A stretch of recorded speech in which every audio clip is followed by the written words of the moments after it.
Yeti Tommenturi, Umkletekainge, Pangarautenga, Atzenga. Olga Litekai Chonka. Bonjour tout le monde, je suis la fille de Litekai, Pangarautenga, Atzenga. Ça c'est mon nom. Et dans le passeport, Olga Litekai Chonka. Je viens de Tchukotka, la Russie, détroit de Bering, Sibérie. La rencontre entre l'océan Pacifique et l'océan Arctique. Mon peuple, de côté de ma maman, je suis Tchouktch. De côté de mon papa, Yupik, Inuit. Je viens d'une société matriarcale, donc je suis Tchouktch. Ça veut dire, d'abord, on fait les cérémonies pour mon clan de corbeaux de côté de ma maman. Et de côté de mon papa, Umki, Nanok, l'ours polaire et l'orque. Mon peuple, il vit traditionnellement. À Mylène, on vit grâce à la chasse mammifère marin. Et nous-mêmes, on gère nos quotas au niveau de Commission internationale des baleiniers, par exemple. Et on gère nos quotas sur les baleines, les morses, les phoques. Et après, par exemple, on prend la chasse.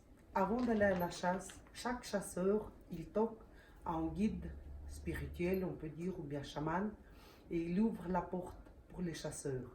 Il demande la permission à la mère d'aller en visite. Et traditionnellement, les chasseurs, dès qu'ils sont en dehors du village, ils sont sur la mer, eux, ils s'appellent autrement. Et ceux qui restent sur terre, ils disent les autres. C'est comme ça qu'on différencie les peuples. Et ils disent, voilà, on vient pour la nécessité, ce que tu nous donnes comme cadeau.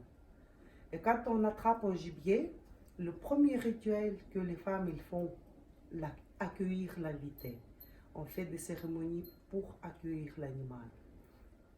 C'est une place sacrée pour nous de donner à l'esprit de l'animal de la mer, qu'on lui montre qu'il est bienvenu.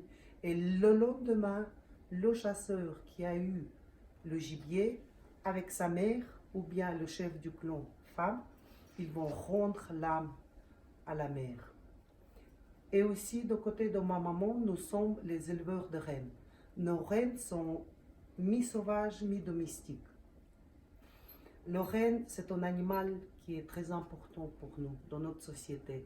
Il y a beaucoup de rituels et de cérémonies qui sont liés avec le renne. Et dans notre société, c'est important, on suit, maintenant on suit comme ici, l'heure, l'agenda, l'année, mais avant on faisait avec les solstices et équinoxes. L'équinoxe d'hiver, c'est aux alentours du 21 décembre, on célèbre l'étoile polaire. C'est là la plus longue nuit, c'est-à-dire le soleil il est très court en visite chez nous. Et on honore beaucoup ce jour-là parce que à partir de là, le jour il naît plus longtemps. Le prochain solstice, c'est au 21 juin. Et chaque tribu, il fête. Dans mon village, c'est la fête du morse. On a beaucoup de morse. Donc, on honore beaucoup de l'esprit de morse. On ne différencie pas les animaux et les humains. Pour nous, nous sommes tous les enfants de la terre.